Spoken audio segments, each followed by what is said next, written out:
हर हर महादेव। आप सभी का स्वागत है मेरे चैनल पर। तो आज मैं फिर से एक पौराणिक कथा लेके आई हूँ। तो मेरा पौराणिक कथा सुनाने का यही मकसद है कि आप ज्योतिष के साथ जुड़ सकें, तो आपका एक कनेक्शन बन सके ज्योतिष के साथ, तो आपको बड़े सरल तरीके से ज्योतिष समझ आएगी। तो हमारे जो 27 नक्षत्र हैं वो भी हिंदू माइथोलॉजी के साथ जुड़े हुए हैं। तो जो प्लैनेट्स हैं कैसे बिहेव करते हैं वो हमें पता लग जाता है। तो चलिए स्टोरी को आगे बढ़ाते हैं। स्टोरी बहुत ही इंटरेस्टिंग है और इसका राहु जैसे प्लैनेट की भी रेमेडी आपको इसमें मिलेगी। प्लीज़ वीडियो को स्किप मत कीजिए और बहुत ही इंटरेस्टिंग स्टोरी है। तो सबसे शक्तिशाली योद्धा इस ब्रह्मांड में कौन था, ये अब सबके मन में सवाल उठेगा। और क्यों थे वो? तो मेघनाथ जो रावण के पुत्र थे वो सबसे शक्तिशाली योद्धा थे। और क्यों थे? क्योंकि उनको ब्रह्मा विष्णु महेश से अस्त्र प्राप्त थे। कौन कौन से अस्त्र? उन अस्त्र का नाम है ब्रह्मास्त्र, नारायण अस्त्र और पशुपति अस्त्र, जिसके कारण उनको कोई हरा नहीं सकता था। तो इसके अलावा भी उनके पास और भी कई अस्त्र थे जिससे कि वो तबाही कर सकते थे। तो जब राम के साथ युद्ध में रावण के सभी बड़े बड़े योद्धा एक एक करके मारे गए, तब उन्होंने अपने ज्येष्ठ पुत्र इंद्रजीत, यानी कि जिनका नाम मेघनाथ है, उनको युद्ध में भेजा। जैसे ही मेघनाथ युद्ध के मैदान में आया, रावण के छोटे भाई विभीषण ने श्री रामचंद्र और लक्ष्मण को सचेत कर दिया और मेघनाथ की शक्तियों से भी अवगत करा दिया।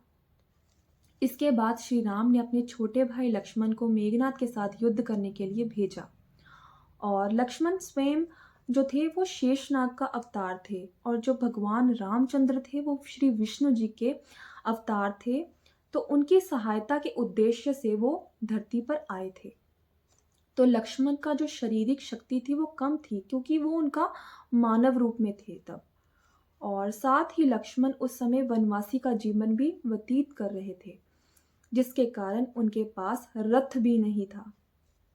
दूसरी ओर मेघनाथ के पास मायावी रथ था, जिससे वह अपनी इच्छा के अनुसार स्वर्ग और पृथ्वी पर ले जा सकता था। इस रथ की सहायता से वह किसी भी दिशा से तीव्र गति से आक्रमण कर सकता था। लक्ष्मण और मेघनाथ के बीच भयंकर युद्ध हुआ और लक्ष्मण ने भी अपनी तपस्या की शक्ति से उनके तीखे बाणों को अच्छी तरह से जवाब दिया।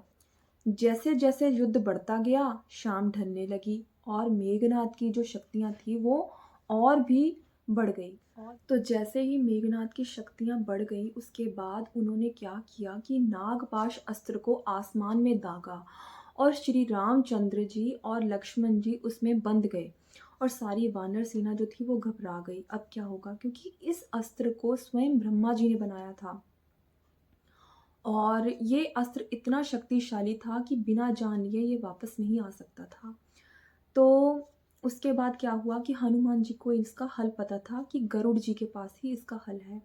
वो शीघ्र ही बिना समय व्यतीत किए गरुड़ जी के पास पहुंचे। पहले तो गरुड़ जी ने सोचा कि ये कोई माया है, पहले उनका विश्वास नहीं किया, फिर वो बात को मान गए और शीघ्र ही हनुमान जी के साथ श्रीलंका में आ गए। और उसके बाद उन्होंने जब श्री रामचंद्र जी को देखा और लक्ष्मण को देखा, तो उनको पता लगा ये तो श्री हरि विष्णु जी का अवतार है। उसके बाद उन्होंने क्या किया, अपनी चोंच से नागपाश को काट दिया और छूटते ही भगवान श्री रामचंद्र और लक्ष्मण जी ने उनका धन्यवाद किया और गरुड़ जी अपने लोक को चल गए। और लास्ट में एक और बात बता दूं कि मेघनाथ ने 3 वरदान लिए थे। वो कौन कौन से थे? पहला वरदान ये था कि जो 14 साल तक सोया ना हो वही मेरा वध कर सके। दूसरा वरदान, जिसने 14 साल तक स्त्री का मुख ना देखा हो सिर्फ वही मेरा वध कर सके। तीसरा, जिसने 14 साल तक भोजन ना किया हो सिर्फ वही मेरा वध कर सके। तो ये थी आज की पौराणिक कथा। तो अब यहाँ पर ज्योतिष का संबंध कैसे हुआ इसके साथ?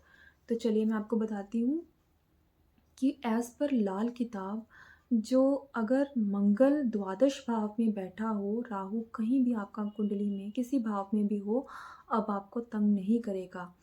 मीन्स यहाँ पर बैठ के मंगल द्वादश भाव में एक संजीवनी कारक का काम करेगा, जो कि आपको नागपाश के क्लचेस से बचाएगा।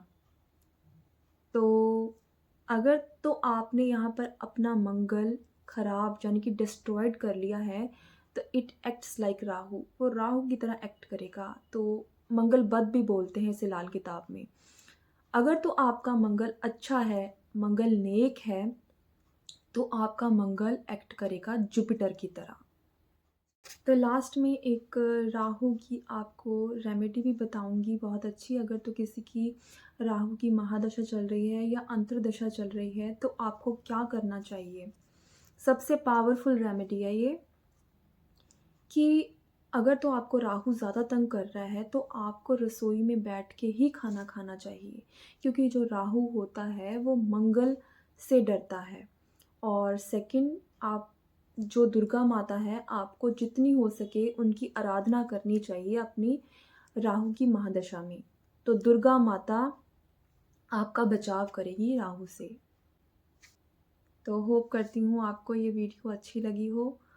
तो अगर अच्छी लगती है तो प्लीज़ लाइक कर दीजिए, सब्सक्राइब कर दीजिए मेरा चैनल।